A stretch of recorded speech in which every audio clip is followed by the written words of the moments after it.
share my mind and you don't die. This is the season 1, the episode 525 in the series How to Manifest Immortality. And the name of today's teaching is The Guiltless Son of God. The ultimate purpose of projection is always to get rid of guilt. Yet characteristically, the ego attempts to get rid of guilt through its viewpoint only. For much as the ego wants to retain guilt, you find it intolerable. Since guilt stands in the way of your remembering God, whose pull is so strong that you cannot resist it.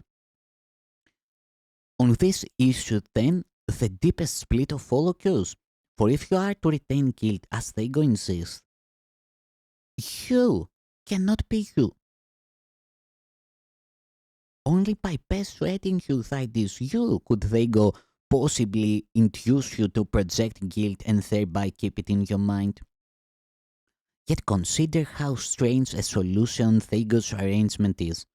You project guilt to get rid of it, but you are actually merely concealing it. You do experience the guilt, but you have no idea why. On the contrary, you associate it with a weird assortment of ego ideals, which the ego claims you have failed. Yet, you have no idea that you are failing the Son of God by seeing him as guilty. Believing you are no longer you do not realize that you are failing yourself. The darkest of your hidden cornerstones holds your belief in guilt from your awareness. For in that dark and secret place is the realization that you have betrayed God's Son by condemning him to death.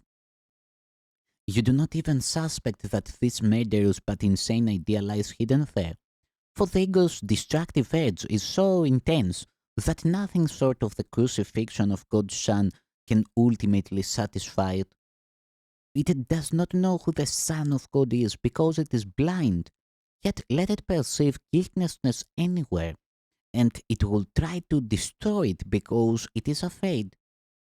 Much of the ego's strange behavior is directly attributable to its definition of guilt. To the ego, the guiltless are guilty. Those who do not attack are its enemies, because by not following its interpretation of salvation, they are in an excellent position to let it go.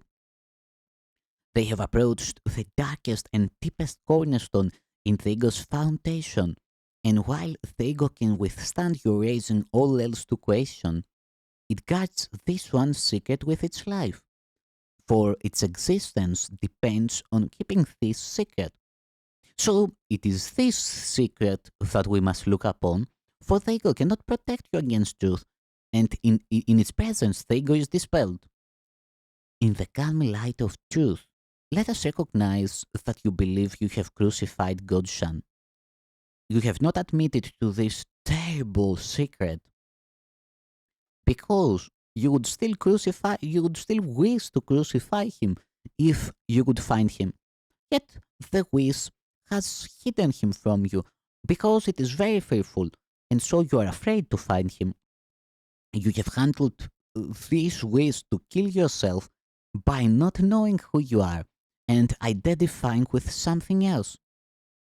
You have projected guilt blindly and indiscriminately, but you have not uncovered its source. For the ego does want to kill you, and if you identify with it, you must believe its goal is yours. I have said that the crucifixion is the symbol of the ego. When it was confronted with the real guiltlessness of God's Son, it did attempt to kill him, and the reason it gave was that guiltlessness is blasphemous to God. To the ego is God, and guiltlessness must be interpreted as the final guilt that fully justifies murder. You do not yet understand that any fear you may experience in connection with this cause stems ultimately from this interpretation, but if you will consider your reactions to it, you will become increasingly convinced that this is so. This cause has explicitly stated that its goal for you is happiness and peace. Yet, you are afraid of it. You have been told again and again that it will set you free. Yet, you sometimes react as if it is trying to imprison you. You often dismiss it more readily than you dismiss the ego's thought system. To some extent, then, you must believe that by not learning the cause, you are protecting yourself, and you do not realize that it is only your guiltlessness that can protect you. The atonement has always been interpreted as the release from guilt, and this is correct if it is understood. Yet, even when I interpret it for you, you may reject it and do not accept it for yourself. You have perhaps recognized the futility of the ego and its offerings, but though you do not want them, you may not yet look upon the alternatives with gladness. In the extreme, you are afraid of redemption and you believe it will kill you. Make no mistake about the depth of this fear, for you believe that in the presence of truth, you might turn on yourself and destroy yourself. Little child, this is not so.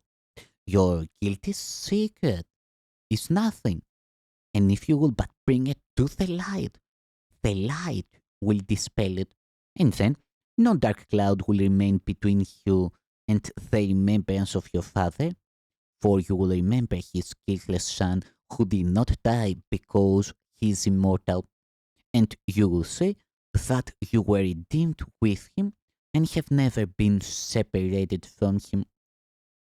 In this understanding lies your remembering, for it is the recognition of love without fear. There will be great joy in heaven on your homecoming, and the joy will be yours. For the redeemed Son of Man is the guiltless Son of God, and to recognize him is your salvation.